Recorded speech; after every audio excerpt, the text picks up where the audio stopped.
지금 아프리카의 기적으로 전 세계가 술렁이고 있습니다. 탄자니아 정부가 공식 발표했습니다. 국제사회가 실패를 선언한 그 마을에서 상상조차 하지 못한 변화가 나타나고 있다고. 수십 년 동안 가뭄과 빈곤에 무너졌던 땅, 세계는 말했습니다. 아프리카 농업은 절대 성공할 수 없다. 그 절망의 땅 한가운데 조용히 그리고 흔들림 없이 한국의 방식이 들어갔습니다. 그들은 외쳤습니다. 한국이 전쟁 직후 아무것도 없던 나라였다는 것을 잊지 마라. 그 절망에서 빠져나온 방법을 우리는 알고 있다. 그리고 마침내 변화가 모습을 드러나기 시작한 지금 전 세계 농업 전문가들이 묻습니다. 도대체 한국은 어떤 원리로 가난했던 나라에서 누구도 굶지 않는 국가가 되었는가? 그리고 그 원리가 왜 아프리카에서 다시 작동하기 시작한 것인가? 지금부터 폐허에서 시작된 한 나라의 경험이 지구 반대편에서 어떻게 또 다른 기적의 구조를 만들었는지 그 조용하고 압도적인 이야기의 전말을 공개합니다. 저는 토마스 밀러입니다. 42살입니다. 20년 넘게 국제농업개발기구에서 일했어요. 세계 곳곳의 농업 정책을 분석하는 일이었죠. 숫자와 보고서 속에서 사람들의 배고픔을 읽어내는 게 제 업무였습니다. 그런데 이번 임무는 달랐어요. 한국이라는 나라를 조사하라는 지시를 받았을 때 저는 그저 하나의 사례 연구라고 생각했습니다. 워싱턴의 자료실은 차갑고 조용했어요. 형광등 불빛 아래 펼쳐진 문서들은 모두 6.25 전쟁 직후 한국의 상황을 담고 있었습니다. 1950년대 초반, 그곳은 완전한 폐허였죠. 사진 속 풍경은 제가 지금껏 본 어떤 재난 지역보다 처참했어요. 건물은 무너져 있었고 거리는 텅 비어 있었습니다. 그런데 사진보다 더 충격적인 건 통계 자료였어요. 당시 한국 국민의 절반 이상이 하루 한 끼도 제대로 먹지 못했다는 기록이 있었습니다. 1인당 곡물 소비량은 국제기아 기준선에도 못 미쳤죠. 원조 식량이 없었다면 수십만 명이 굶어 죽었을 거라는 분석도 있었어요. 농지의 대부분은 황폐화되어 있었고 비료도 씨앗도 부족했습니다. 농민들은 전쟁으로 집을 잃었고 농사를 지을 기력조차 남아있지 않았던 거예요. 저는 그 자료들을 넘기며 이상한 감정을 느꼈습니다. 이건 단순한 가난이 아니었어요. 한 나라 전체가 생존 자체를 위협받는 수준이었죠. 미국에서 보낸 밀가루 포대에 의존해야 했던 나라. 국제사회의 동정, 어린 시선을 받아야 했던 나라. 그런데 제가 조사해야 하는 이유는 그 나라가 지금은 다르다는 것 때문이었습니다. 상관은 제게 말했어요. 밀러, 한국이 어떻게 그렇게 변했는지 알아내야 해. 우리가 탄자니아에 적용할 수 있는 모델이 있는지 확인하는 거야. 저는 고개를 끄덕였지만 속으로는 의심했습니다. 과연 그럴까요? 기아 국가가 식량 안정 국가가 된다는 게 정말 가능한 일일까요? 며칠 동안 자료를 읽으면서 저는 한 가지 사실을 깨달았어요. 6.25 전쟁 이후 한국의 상황은 지금 제가 가려는 탄자니아와 너무나 비슷했다는 겁니다. 무너진 농업 기반, 극심한 빈곤, 희망 없는 농민들, 그리고 국제사회의 냉소적인 시선까지요. 탄자니아행 비행기에 오르기 전날 밤, 저는 동료 한 명과 저녁을 먹었습니다. 그는 동아프리카 지역을 오래 담당한 사람이었죠. 제가 임무에 대해 이야기하자 그는 씁쓸하게 웃었어요. 한국 모델, 밀러, 그건 아프리카에서 안 통해. 문화도 다르고 환경도 달라. 게다가 탄자니아는 이미 몇 번이나 실패했어. 국제기구들이 얼마나 많은 돈을 쏟아부었는데 달라진 게 뭐가 있어? 그의 말에는 체념이 배어 있었습니다. 저도 그 감정을 이해했어요. 우리는 너무 많은 실패를 봐왔으니까요. 아프리카 농업 개발 프로젝트는 대부분 몇 년 안에 무너졌습니다. 처음엔 희망적으로 시작하지만 결국 예산만 소진하고 아무것도 바뀌지 않았죠. 탄자니아도 예외는 아니었어요. 다음 날 저는 다르에스살람 공항에 도착했습니다. 공항을 나서자마자 뜨거운 공기가 폐를 짓눌렀어요. 택시를 타고 시내를 지나며 본 풍경은 제가 예상했던 그대로였습니다. 낡은 건물들, 비포장 도로, 먼지 속을 걷는 사람들. 하지만 진짜 충격은 시골 마을에 도착하고 나서였어요. 그곳은 제가 자료로만 봤던 한국의 과거와 똑같았습니다. 마른 땅, 시들어가는 작물, 그리고 지쳐 보이는 농민들의 얼굴. 마을 이장은 저를 맞이하며 말했어요. 또 외국인이 왔군요. 뭘 조사하러 오신 건가요? 어차피 달라질 건 없을 텐데. 그의 목소리에는 분노도 없었습니다. 그저 무기력함만 가득했죠. 저는 며칠 동안 그 마을에 머물렀어요. 농민들을 만나고 밭을 둘러봤습니다. 대화를 나눌 때마다 같은 이야기가 반복됐어요. 씨앗을 심어도 비가 안 와요. 비료를 살 돈이 없어요. 작년에도 수확이 형편없었어요. 올해도 마찬가지일 겁니다. 어느 날 오후, 저는 한 노인을 만났습니다. 그는 평생 이 마을에서 농사를 지었다고 했어요. 젊었을 때는 희망이 있었습니다. 열심히 하면 뭔가 바뀔 거라고 믿었죠. 하지만 지금은 아닙니다. 우리는 그냥 이렇게 사는 거예요. 굶지 않을 정도로만 버티는 거죠. 그의 말을 들으며 저는 가슴이 답답해졌습니다. 이건 단순히 기술이나 자금의 문제가 아니었어요. 사람들의 마음속에서 희망이 죽어가고 있었던 겁니다. 아무리 좋은 정책을 들고 와도 믿지 않는 사람들에게는 아무 소용이 없을 거예요. 마을을 떠나기 전날 밤, 저는 숙소에서 보고서를 작성하고 있었습니다. 그때 현지 정부 관료 한 명이 찾아왔어요. 그는 이웃 나라에서 온 사람으로 지역 농업협력회의에 참석하러 왔다고 했습니다. 제가 한국 모델을 연구하고 있다고 말하자 그는 비웃듯 말했어요. 한국요? 그건 특수한 경우예요. 전쟁 후 미국의 막대한 지원이 있었잖아요. 게다가 그들은 교육 수준도 높았고 문화도 달랐어요. 여기는 아프리카입니다. 조건 자체가 다르죠. 한국이 했다고 해서 우리도 할 수 있다고 생각하는 건 순진한 겁니다. 그의 말에는 확신이 가득했어요. 저는 반박하고 싶었지만 할 말이 없었습니다. 실제로 지난 몇십 년간 아프리카에서 시도된 수많은 농업 개발 프로젝트가 실패했으니까요. 왜 한국 모델만 다를 거라고 확신할 수 있을까요? 그날 밤 저는 잠을 이루지 못했습니다. 워싱턴 자료실에서 본 한국의 절망적인 과거가 머릿속을 맴돌았어요. 그리고 지금 제 눈앞에 있는 탄자니아의 절망적인 현재도요. 두 풍경은 너무나 닮아 있었습니다. 하지만 한국은 달라졌고 탄자니아는 그대로였어요. 저는 침대에 누워 천장을 바라보며 생각했습니다. 과연 무엇이 달랐던 걸까요? 한국 사람들도 이 탄자니아 농민들처럼 지쳐 있었을 겁니다. 희망을 잃었을 거예요. 국제사회도 그들을 믿지 않았죠. 그런데 어떻게 그들은 일어섰던 걸까요? 다음 날 아침, 저는 마을 입구에 섰습니다. 해가 떠오르고 있었지만 그 빛은 땅을 데울 뿐이었어요. 농민들은 하나둘 밭으로 나갔고 저는 그들의 뒷모습을 지켜봤습니다. 구부정한 등, 느린 걸음. 모든 게 포기를 말해주고 있었어요. 저는 가방을 메고 차에 올랐습니다. 공항으로 돌아가는 길, 창밖으로 보이는 풍경은 변함없었어요. 메마른 땅, 먼지 날리는 도로, 그리고 끝없이 펼쳐진 가난. 제 머릿속에는 여전히 질문만 가득했습니다. 한국이 기아 국가에서 벗어날 수 있었던 이유는 무엇이었을까요? 그리고 그 이유가 정말 탄자니아에도 적용될 수 있을까요? 아니면 동료가 말한 대로 그건 그저 운이 좋았던 특수한 경우일 뿐일까요? 비행기가 이륙하며 저는 창밖을 내려다봤어요. 작아져 가는 탄자니아의 땅. 그 땅 위에서 여전히 누군가는 배고픔과 싸우고 있을 겁니다. 그리고 저는 답을 찾지 못한 채 떠나고 있었어요.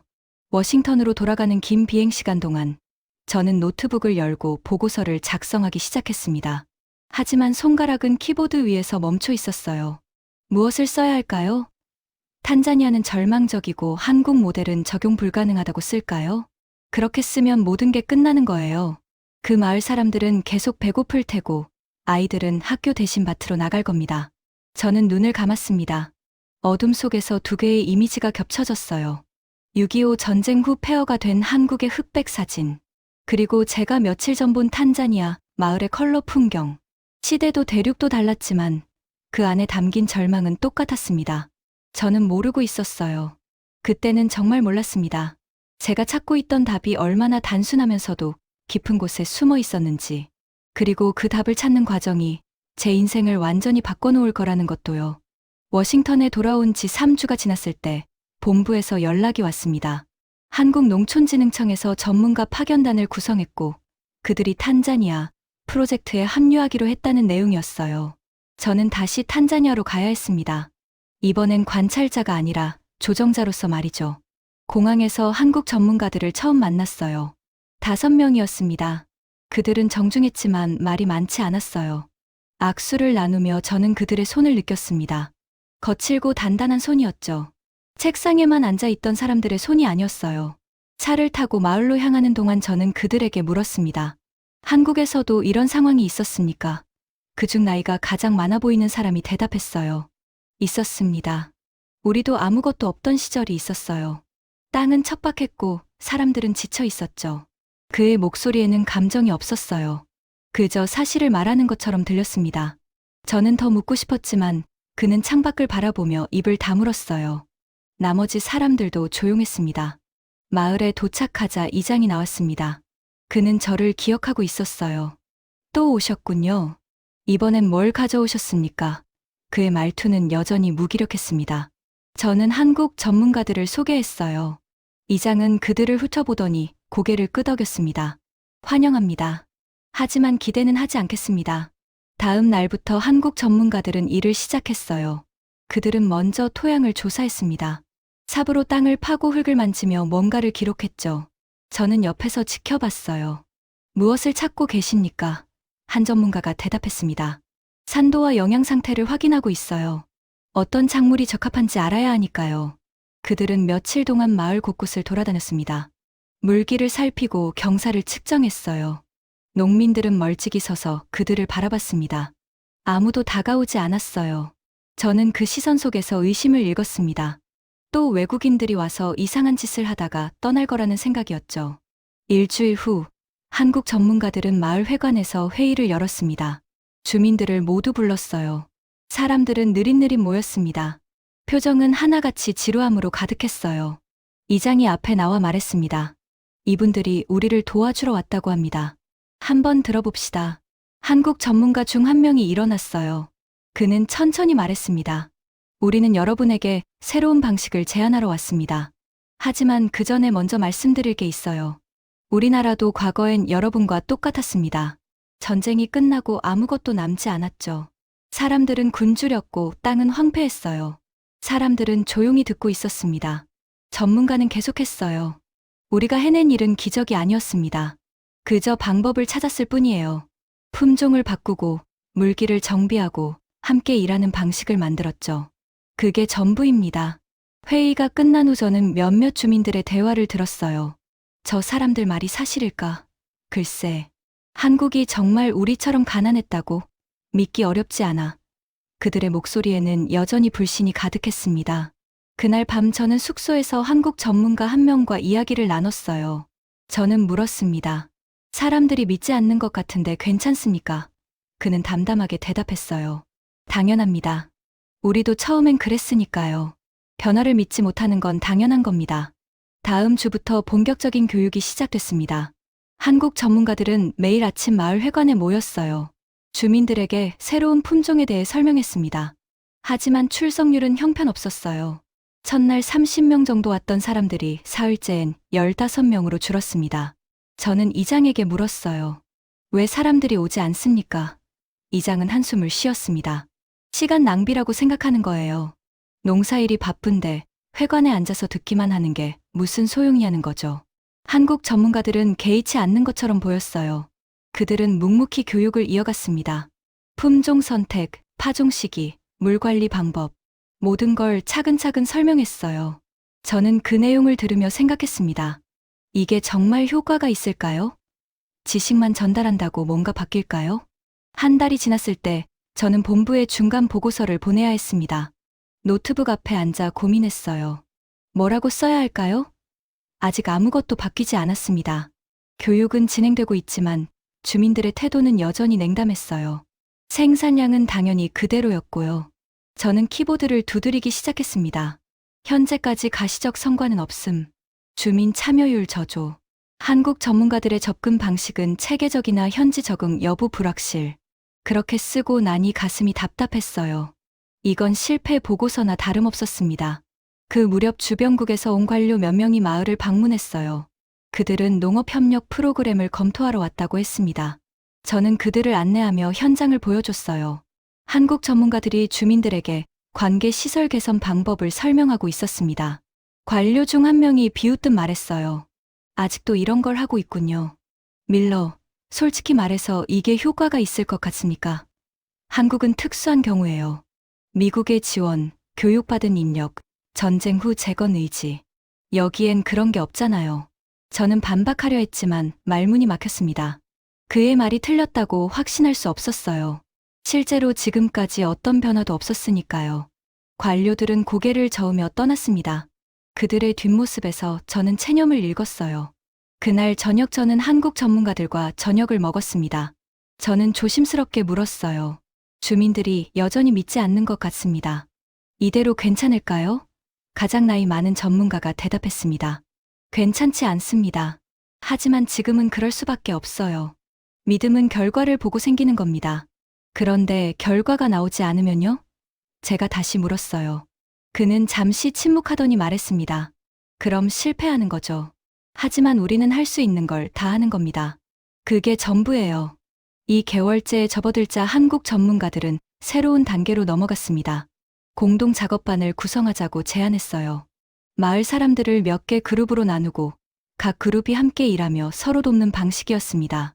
새마을운동에서 쓰던 방법이라고 했어요. 주민들의 반응은 차가웠습니다. 한 중년 남성이 말했어요. 우리는 각자 알아서 일해왔어요. 왜 갑자기 함께 해야 합니까? 그게 무슨 소용이죠? 다른 사람들도 고개를 끄덕였습니다. 맞아요. 우리 방식이 있어요. 한국 전문가는 설득하려 했습니다. 혼자서는 할 수 없는 일들이 있어요. 물기를 정비하거나 큰 밭을 관리하려면 여럿이 힘을 합쳐야 합니다. 하지만 주민들은 시큰둥했어요. 결국 몇몇만 마지못해 동의했습니다. 첫 공동 작업이 시작된 날, 저는 현장에 나갔어요. 10명 정도의 주민들이 모여 있었습니다. 한국 전문가가 작업 순서를 설명했지만 사람들은 제대로 듣지 않았어요. 각자 제 방식대로 일하기 시작했고 곧 혼란이 생겼습니다. 이렇게 하는 게 아니에요. 한 주민이 다른 주민에게 말했어요. 아니, 내가 하던 방식이 맞아. 말다툼이 일어났고 작업은 지지부진했습니다. 저는 지켜보며 한숨을 쉬었어요. 이건 안 되는 거구나 싶었습니다. 그날 밤 저는 노트에 기록했습니다. 공동 작업 시도 실패, 주민 간 협력 부재, 조직화 불가능으로 판단됨. 펜을 놓고 창밖을 바라봤어요. 어둠 속에서 마을은 조용했습니다. 아무것도 변하지 않고 있었어요. 3개월째가 되었을 때 저는 한국 전문가들이 가져온 자료를 다시 읽어봤습니다. 6.25 전쟁 후 한국의 농업개혁 초기 기록이었어요. 거기엔 이렇게 적혀 있었습니다. 첫 해에는 주민들의 저항이 심했다. 새로운 방식을 받아들이지 않으려 했고 공동 작업은 번번이 실패했다. 저는 그 문장을 몇 번이나 읽었어요. 한국도 처음엔 이랬구나 싶었습니다. 하지만 그들은 어떻게 이겨냈을까요? 자료는 그 답을 주지 않았어요. 그저 과정만 나열되어 있었습니다. 다음 날 저는 마을을 걸었습니다. 주민들은 여전히 각자의 밭에서 일하고 있었어요. 한국 전문가들이 제안한 새 품종을 심은 사람은 거의 없었습니다. 대부분은 예전 방식 그대로였어요. 저는 그들의 모습을 보며 생각했습니다. 과연 이들이 바뀔 수 있을까요? 숙소로 돌아오는 길에 저는 이장을 만났어요. 그는 담배를 피우고 있었습니다. 저는 그 옆에 섰어요. 이장님은 어떻게 생각하십니까? 한국 사람들이 하는 일이요. 이장은 담배 연기를 내뿜으며 말했습니다. 모르겠어요.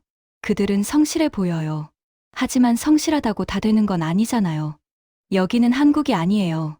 사람도 다르고 땅도 달라요. 저는 대답하지 못했습니다. 그의 말이 맞는 것 같았어요. 아무리 한국에서 성공한 방법이라 해도 여기선 통하지 않을 수도 있었습니다. 저는 무거운 발걸음으로 숙소로 돌아갔어요. 그날 밤 저는 잠들지 못하고 천장을 바라봤습니다. 머릿속에는 질문만 가득했어요. 우리는 지금 무엇을 하고 있는 걸까요? 준비라고 하기엔 너무 혼란스럽고 실험이라고 하기엔 너무 불확실했습니다. 아무도 확신하지 못했어요. 한국 전문가들도, 주민들도, 저도요. 창밖으로 달빛이 들어왔습니다. 그 빛 아래 마을은 고요했어요. 내일도 사람들은 밭으로 나갈 겁니다. 그리고 똑같은 하루를 보낼 거예요. 변화는 아직 오지 않았습니다. 어쩌면 오지 않을지도 몰라요. 저는 눈을 감았습니다. 불안은 이제 긴장으로 바뀌어 있었어요. 이 프로젝트가 어디로 갈지 아무도 알 수 없었습니다. 넉 달째가 되었을 때 저는 이상한 느낌을 받았습니다. 뭔가 달라진 것 같았지만 정확히 무엇인지 말할 수 없었어요. 마을은 여전히 조용했고 사람들의 표정도 크게 변하지 않았습니다. 하지만 공기가 조금 다른 것 같았어요. 아침마다 저는 마을을 걸었습니다. 한국 전문가들은 여전히 밭을 돌아다니며 작물을 관찰했어요. 그들은 노트에 뭔가를 기록하고 주민들에게 조용히 조언했습니다. 저는 그 모습을 지켜보며 생각했어요. 이들은 정말 지치지 않는구나. 어느 날 오후 저는 한밭에서 멈춰 섰습니다. 거기엔 새 품종을 심은 구역이 있었어요. 몇몇 주민들이 한국 전문가의 권유로 시험 삼아 심었던 거였죠. 저는 그 작물을 내려다봤습니다. 뭔가 달라 보였어요. 옆의 전통 품종과 비교하면 색이 조금 더 진했습니다. 한국 전문가 한 명이 제 옆에 섰어요. 보이십니까? 그가 물었습니다. 저는 고개를 끄덕였어요. 조금 다른 것 같습니다. 그는 무릎을 굽혀 작물을 만졌습니다. 생육 상태가 예상보다 좋아요. 토양 개선이 효과를 보이는 것 같습니다. 저는 조심스럽게 물었어요. 얼마나 좋습니까? 그는 고개를 저었습니다. 아직 모릅니다. 수확까지 가봐야 알 수 있어요. 지금은 그저 가능성만 보이는 단계입니다. 그날 저녁 저는 숙소에서 한국의 옛 자료를 다시 펼쳤습니다. 6.25 전쟁 후 4년째 되던 해의 기록이었어요. 거기에는 이렇게 적혀 있었습니다.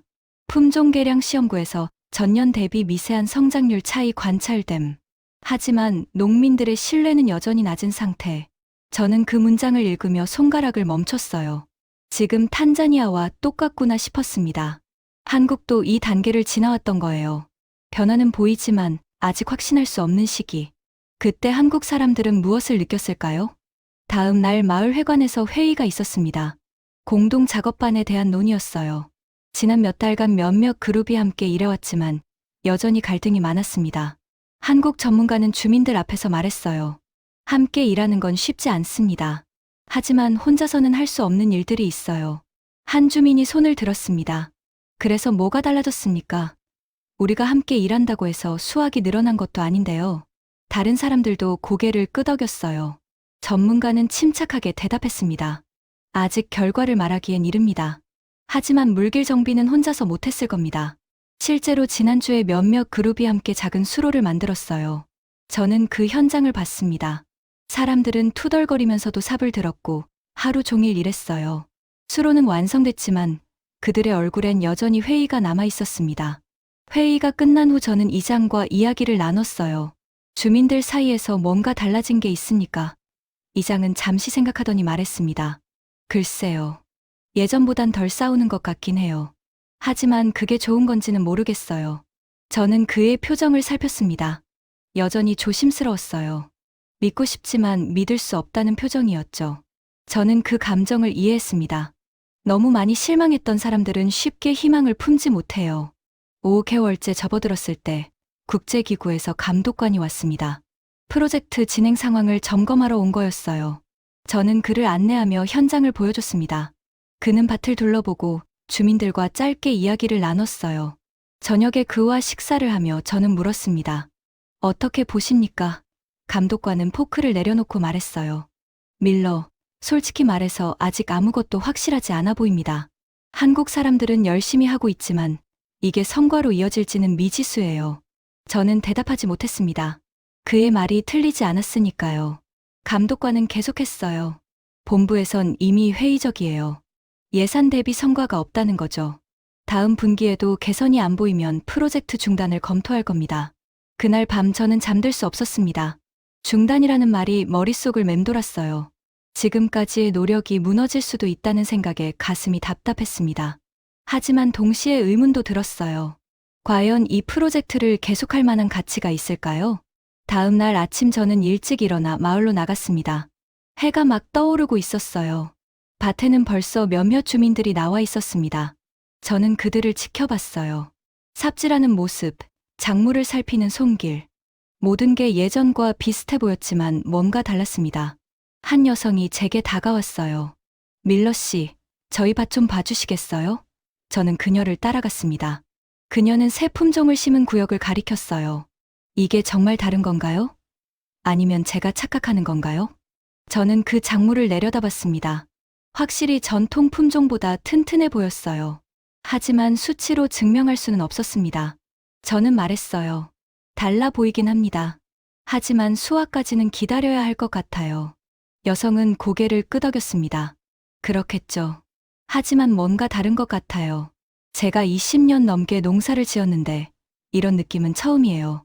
그녀의 목소리엔 조심스러운 기대가 섞여 있었습니다. 확신은 아니었지만 완전한 불신도 아니었어요. 그 주 저는 한국 전문가들과 긴 대화를 나눴습니다. 저는 물었어요. 한국에서도 이런 시기가 있었습니까? 변화가 보이는 것 같지만 확신할 수 없는 때요. 가장 나이 많은 전문가가 대답했습니다. 있었습니다. 우리도 오랜 시간이 걸렸어요. 처음엔 아무도 믿지 않았죠. 새로운 방식을 거부했고 실패를 두려워했어요. 하지만 조금씩 변화가 쌓였습니다. 눈에 보이지 않을 정도로 천천히요. 저는 그의 눈을 바라봤어요. 거기엔 확신이 있었습니다. 하지만 그건 맹목적인 확신이 아니었어요. 경험에서 나온 것이었죠. 저는 물었습니다. 지금 탄자니아도 그런 단계에 있다고 보십니까? 그는 잠시 침묵했습니다. 그리고 조심스럽게 말했어요. 그럴 수도 있습니다. 하지만 확실하진 않아요. 아직은 지켜봐야 합니다. 며칠 후 저는 밭을 걸으며 한국의 과거 자료를 머릿속으로 되짚어봤습니다. 전쟁 직후 한국이 겪었던 단계들, 절망, 시도, 갈등, 그리고 미세한 변화. 탄자니아가 지금 밟고 있는 길과 너무나 비슷했어요. 저는 멈춰 서서 주변을 둘러봤습니다. 밭에서 일하는 사람들, 천천히 자라는 작물들, 조금씩 정비되는 수로들. 이 모든 게 한국의 과거와 겹쳐 보였어요. 그때 저는 이상한 감정을 느꼈습니다. 경외였습니다. 한국이 이 모든 과정을 겪고 일어섰다는 사실에 대한 경외. 그들도 탄자니아처럼 절망 속에 있었어요. 아무도 믿지 않았고 국제사회는 냉소했습니다. 하지만 그들은 멈추지 않았던 거예요. 저는 천천히 걸으며 생각했습니다. 지금 제 눈앞에서 벌어지는 일이 한국의 과거와 연결되어 있다는 걸 느꼈어요. 같은 절망, 같은 시도, 같은 미세한 변화. 시간과 공간을 넘어 반복되는 패턴 같았습니다. 하지만 저는 확신할 수 없었어요. 이게 정말 변화의 시작일까요? 아니면 또 다른 실패로 끝날까요? 답은 아직 없었습니다. 다만 한 가지는 알 수 있었어요.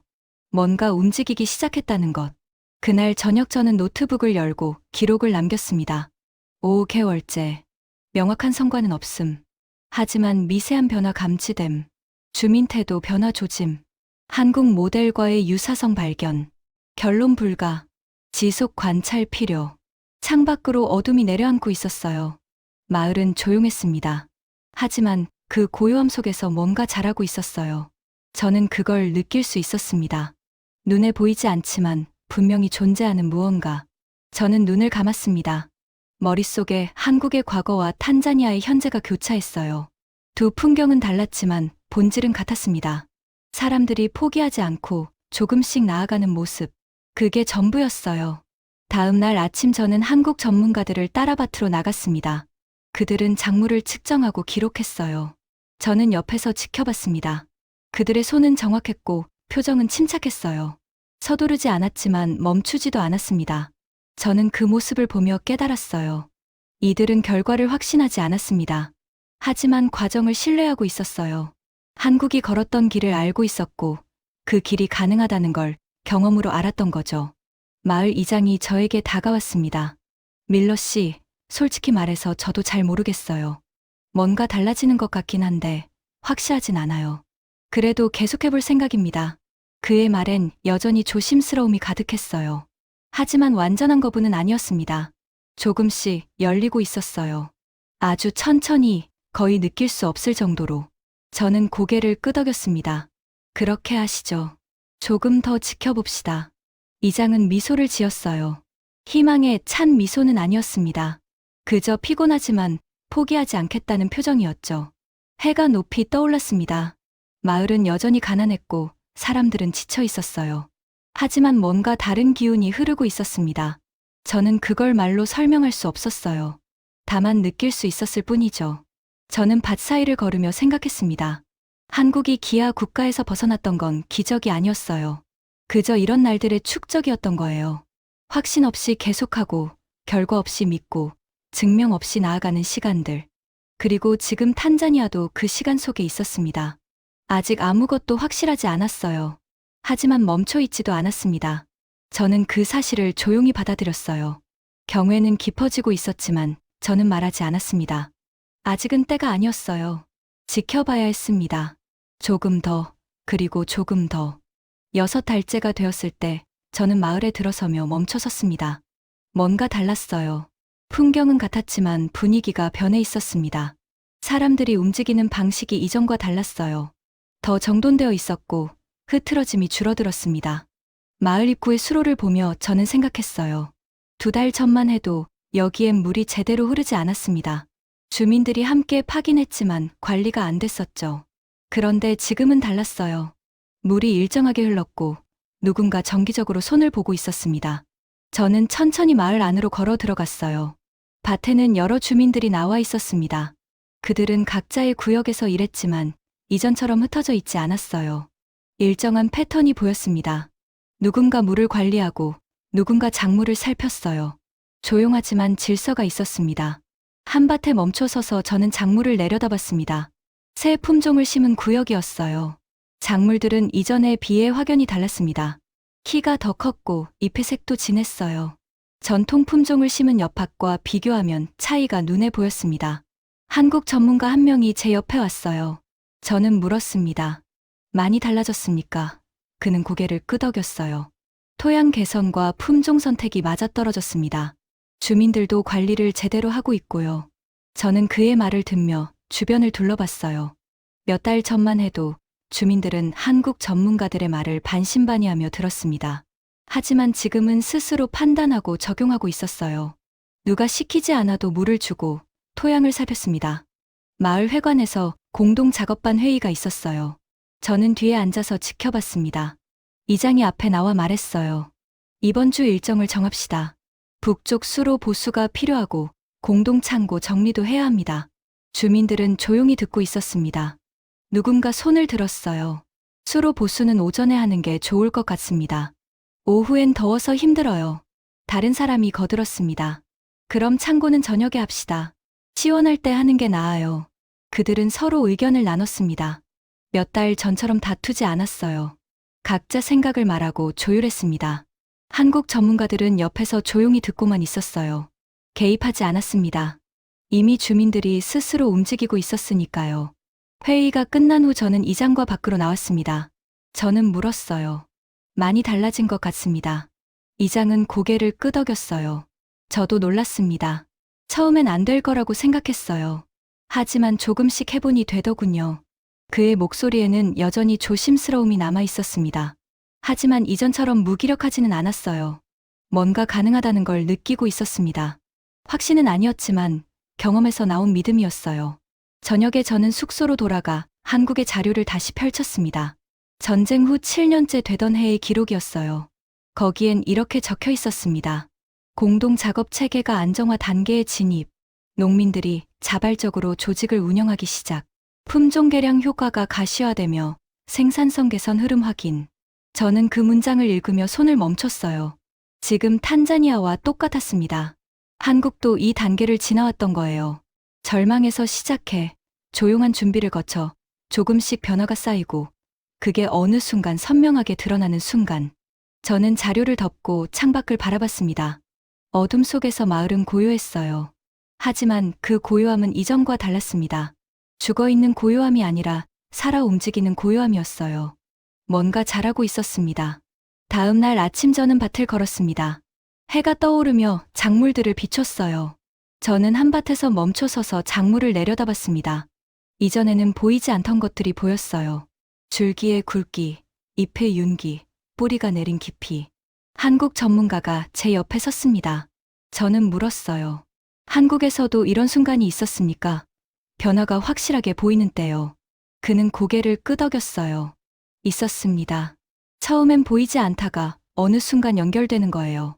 모든 노력이 하나로 모이는 순간이죠. 저는 그의 말을 곱씹었습니다. 한국이 기아 국가에서 벗어날 때도 이랬을 거예요. 하루아침에 바뀐 게 아니었습니다. 품종을 연구하고 토양을 개선하고 사람들을 조직하고 그 모든 게 쌓여서 어느 순간 전환이 된 거죠. 저는 탄자니아 마을을 둘러보며 깨달았습니다. 지금 여기서 벌어지는 일은 한국의 과거와 같은 논리를 따르고 있었어요. 같은 원리, 같은 과정, 같은 축적. 시간과 공간은 달랐지만 본질은 똑같았습니다. 그날 오후 저는 공동 창고를 방문했어요. 주민들이 수확한 작물을 모아두는 곳이었습니다. 몇 달 전만 해도 여기는 비어 있었어요. 사람들이 각자 알아서 보관했으니까요. 하지만 지금은 달랐습니다. 창고 안에는 작물들이 정돈되어 쌓여 있었어요. 종류별로 구분되어 있었고 기록도 정리되어 있었습니다. 한 주민이 저를 보고 말했어요. 함께 관리하니까 편해요. 혼자 할 땐 힘들었는데 이제는 괜찮습니다. 저는 그의 표정을 봤습니다. 피곤해 보였지만 이전처럼 지쳐 보이진 않았어요. 뭔가 해낼 수 있다는 걸 알고 있었습니다. 그 알미 그를 다르게 만들었어요. 저녁에 한국 전문가들과 식사를 했습니다. 저는 물었어요. 이제 어떻게 됩니까? 이 변화가 계속될까요? 가장 나이 많은 전문가가 대답했습니다. 그건 주민들에게 달려 있어요. 우리는 방법만 보여준 겁니다. 이제는 그들이 스스로 이어가야 해요. 저는 고개를 끄덕였습니다. 한국도 그랬을 거예요. 외부의 도움은 시작일 뿐이었습니다. 결국 중요한 건 사람들이 스스로 움직이느냐였죠. 그리고 지금 탄자니아 주민들은 움직이고 있었어요. 다음 주 국제기구에서 다시 감독관이 왔습니다. 지난번에 왔던 사람이었어요. 그는 마을을 둘러보며 표정이 바뀌었습니다. 밀러, 이게 정말입니까? 몇 달 전과 완전히 다른데요. 저는 그를 안내하며 현장을 보여줬어요. 정돈된 밭, 작동하는 수로, 조직된 주민들. 감독관은 한참 동안 말이 없었습니다. 그리고 조용히 말했어요. 이럴 줄은 몰랐습니다. 솔직히 실패할 거라고 생각했어요. 저는 대답했습니다. 저도 그랬습니다. 하지만 한국이 보여준 길이 여기서도 작동하더군요. 감독관은 고개를 끄덕였어요. 본부에 보고해야겠습니다. 이건 계속할 가치가 있어요. 그가 떠난 후 저는 홀로 마을을 걸었습니다. 해가 지고 있었어요. 주민들은 하나둘 집으로 돌아갔습니다. 저는 그들의 뒷모습을 지켜봤어요. 구부정했던 등이 조금 펴진 것 같았습니다. 저는 멈춰 서서 마을을 바라봤습니다. 몇 달 전 이곳에 처음 왔을 때가 떠올랐어요. 절망뿐이었던 풍경. 아무도 믿지 않았고 모든 게 무너져 가고 있었습니다. 하지만 지금은 달랐어요. 변화는 기적이 아니었습니다. 누군가 마법을 부린 것도 아니었어요. 그저 한국이 걸었던 길을 다시 걸었을 뿐이었습니다. 품종을 연구하고, 토양을 개선하고, 사람들을 조직하고, 조금씩 나아가는 것. 저는 가슴속에서 뭔가 차오르는 걸 느꼈습니다. 감동이었어요. 한국이 전쟁의 폐허에서 일어섰던 그 과정이 지금 여기서 반복되고 있다는 사실에 대한 감동. 그들이 만든 시스템이 시간과 공간을 넘어 다시 작동하고 있었어요. 저는 워싱턴 자료실에서 봤던 흑백 사진들을 떠올렸습니다. 굶주린 사람들, 황폐한 땅, 무너진 희망. 그리고 지금 제 눈앞에 있는 탄자니아. 두 풍경이 겹쳐졌어요. 같은 시작점, 같은 과정, 그리고 이제 같은 방향. 저는 천천히 숙소로 걸어갔습니다. 마음속에서 자긍심이 자라고 있었어요. 한국이라는 나라에 대한 자긍심. 그들이 만들어낸 농업 혁신의 논리가 단순히 한 나라의 성공으로 끝나지 않았다는 것. 그게 다른 곳에서도 반복될 수 있다는 것. 숙소에 도착해 저는 노트북을 열었습니다. 보고서를 써야 했어요. 저는 키보드 위에 손을 올리고 생각했습니다. 뭐라고 써야 할까요? 성공이라고 단정하긴 이릅니다. 아직 갈 길이 멀었어요. 하지만 분명한 건 있었습니다. 저는 타이핑을 시작했어요. 탄자니아 프로젝트 7개월 차. 한국 농업 혁신 모델의 적용 가능성 확인. 품종 개량, 토양 개선, 공동 작업 체계가 현지에서 작동 중. 주민 자발성 증가, 지속 가능성 높음. 한국의 전후 농업 개혁 논리가 다른 지역에서도 유효함을 입증. 저는 문장을 다시 읽어봤어요. 건조한 보고서 문장이었지만 그 안에는 제 감정이 담겨 있었습니다. 경외, 감동, 자긍심. 그 모든 게 이 문장들 속에 녹아 있었어요. 창밖을 보니 별이 떠 있었습니다. 탄자니아의 밤하늘은 맑았어요. 저는 그 별들을 바라보며 생각했습니다. 한국에서도 누군가 이 별을 보고 있을 거예요. 그들은 자신들이 만든 시스템이 지구 반대편에서 다시 살아나고 있다는 걸 알까요? 저는 눈을 감았습니다. 머릿속에 많은 장면들이 스쳐갔어요. 처음 워싱턴 자료실에서 한국의 과거를 본 순간, 탄자니아에 도착해 절망을 마주한 순간, 한국 전문가들이 묵묵히 일하던 모습, 주민들이 조금씩 변해가던 과정, 그리고 지금 이 순간, 변화가 선명하게 드러나는 순간, 모든 게 연결되는 순간, 저는 깨달았어요. 이건 우연이 아니라는 걸. 한국이 남긴 길이 진짜였다는 걸. 그 길을 따라가면 다른 곳에서도 같은 결과에 도달할 수 있다는 걸. 다음 날 아침 저는 일찍 일어나 마을로 나갔습니다. 해가 떠오르고 있었어요. 밭에는 벌써 사람들이 나와 있었습니다. 그들은 각자의 자리에서 일했어요. 조용하지만 질서 있게, 지쳐있지만 포기하지 않고. 저는 그 모습을 보며 서 있었습니다. 한국이 전쟁 후 그랬듯이 탄자니아도 지금 그 길을 걷고 있었어요. 천천히, 착실하게, 논리적으로. 기적은 없었습니다. 다만 시스템이 있었고 그 시스템을 따르는 사람들이 있었어요. 저는 천천히 미소를 지었습니다. 처음으로 확신이 들었어요. 이 변화는 계속될 거라고. 왜냐하면 이건 한국이 증명한 길이었으니까요. 그리고 그 길은 결코 우연이 아니었습니다. 한국이 남긴 것은 단순한 기술이 아니었어요. 그건 하나의 논리였습니다. 절망에서 시작해 조직을 만들고 지식을 쌓고 함께 일하며 조금씩 나아가는 논리. 그 논리는 어디서든 작동했어요. 시간이 걸리지만 결국 작동했습니다. 저는 마을을 떠나며 뒤돌아봤어요. 아침 햇살 아래 펼쳐진 밭들, 그 사이를 걷는 사람들, 조용히 흐르는 물, 모든 게 살아 움직이고 있었습니다. 그리고 그 움직임 속에는 한국의 과거가 녹아 있었어요. 저는 차에 올라타며 생각했습니다. 한국이 걸어온 길은 끝나지 않았구나. 그 길은 지금도 계속되고 있고 앞으로도 계속될 거예요. 다른 땅에서 다른 사람들과 함께, 하지만 같은 논리로, 같은 방향으로. 이 변화는 결코 우연이 아니었습니다. 한국이 남긴 길이 다시 한번 현실이 되고 있었어요.